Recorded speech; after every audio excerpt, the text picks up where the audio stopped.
नमस्कार फ्रेंड्स, मैं कृष्णावती त्रिपाठी। मेरे यूट्यूब चैनल में आप सभी की स्वागत है। मैं एक बहुत खूबसूरत, बहुत प्यारा सा माता रानी की भजन लेकर आई हूँ। शीतला मैया की भजन है, तो सभी माता रानी की भजन है। तो मेरा भजन अगर आपको पसंद आएगा तो लाइक करिएगा, सब्सक्राइब करिएगा फ्रेंड्स, और ज़रूर एक प्यारा सा कमेंट करके जय माता दी ज़रूर कमेंट करिएगा लिख के। तो बताइएगा कैसी है मेरी माता रानी की भजन। जय माता रानी।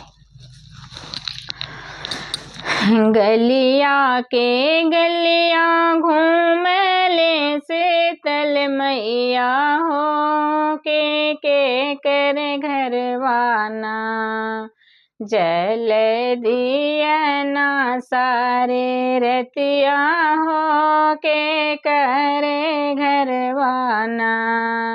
गलिया के गलिया घूम शीतलाए मैया हो के करे घरवाना, देना जल सारे रतिया हो के करे घरवाना, देना जल सारे रतिया हो के करे घरवाना।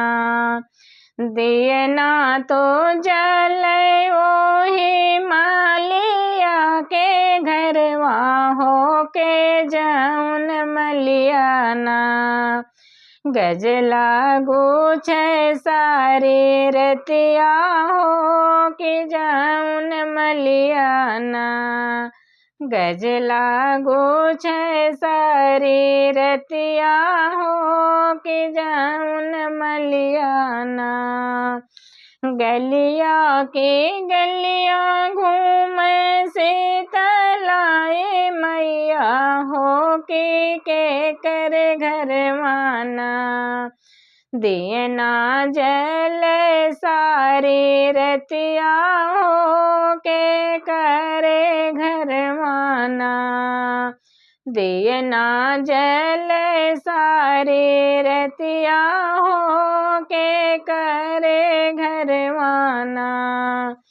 देना तो जल ओही कोहरा के घरवा हो के जौन कोहराना, कलसा गढ़ सारी रतिया हो के जौन कोहराना, कलसा गढ़ सारी रतिया हो के जौन कोहराना।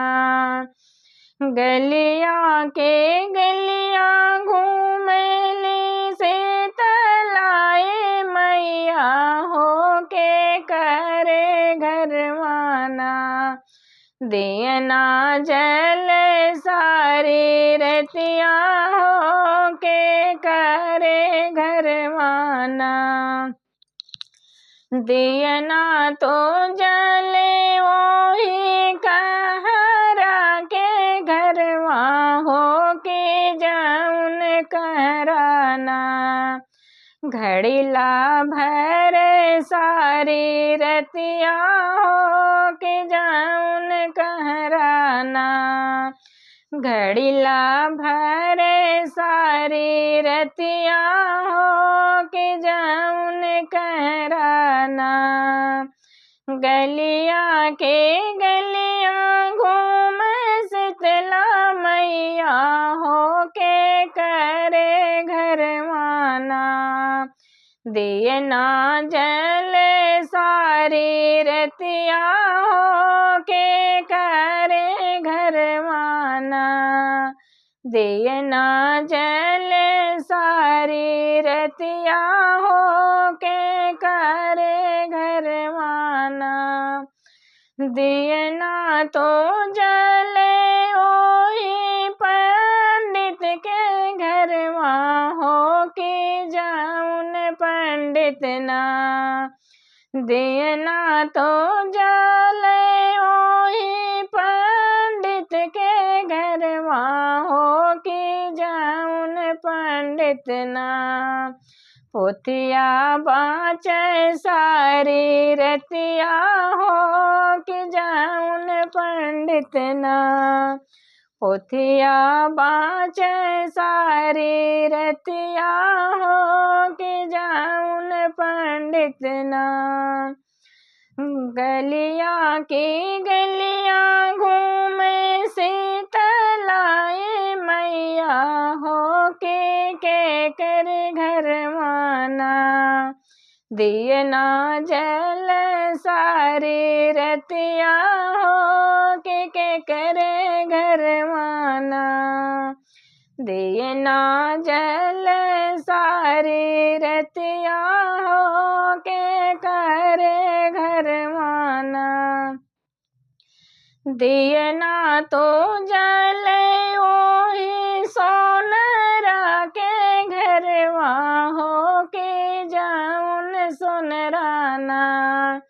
दिए ना तो जल ओही सोनरा के घरवा हो के जाऊन सोनराना।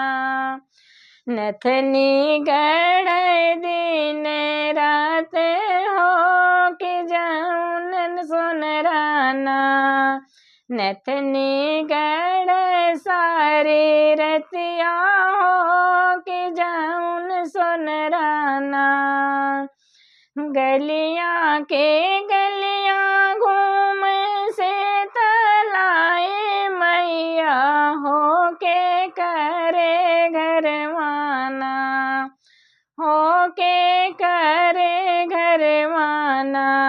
दिए ना जल सारी रतिया हो के करे घर माना। दिए ना जल सारी रतिया हो के करे घर माना। दिए ना तो जल ओए सेवका के घरवा हो के जाऊन सेवकाना।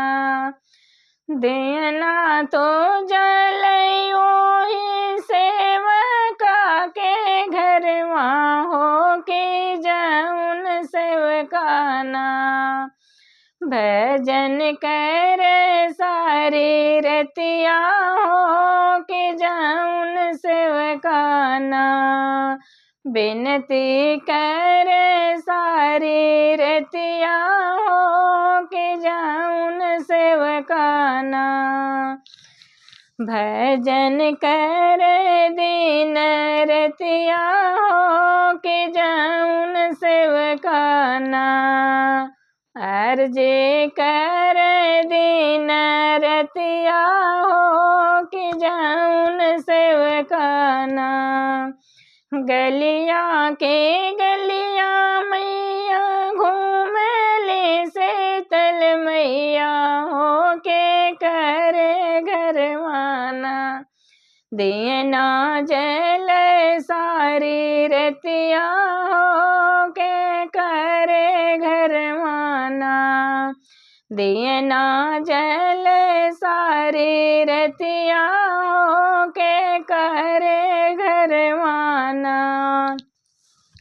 दिए ना तो जल ओही गरीबवा के घरवा हो के हो जाऊन गरीबवाना। दिए ना तो जल ओही गरीबवा के घरवा हो के जाऊन गरीबवाना। बिनती कर सारी रतिया हो के जाऊन गरीबवाना। मैया से बिनती कर रतिया हो के जाऊन गरीबवाना। गलिया के गलिया घूम ले से तलाए मैया हो के ईद के करे घर माना। गलिया के गलिया घूम से तलाए मैया हो के करे घर माना। दिए ना जल सारी रतिया हो के कर दिए ना चले सारी रतिया हो के करे घर माना। जय माता रानी की जय। बताइएगा फ्रेंड्स कैसी है मेरी भजन, कमेंट करके जरूर बताइएगा। धन्यवाद। जय माता।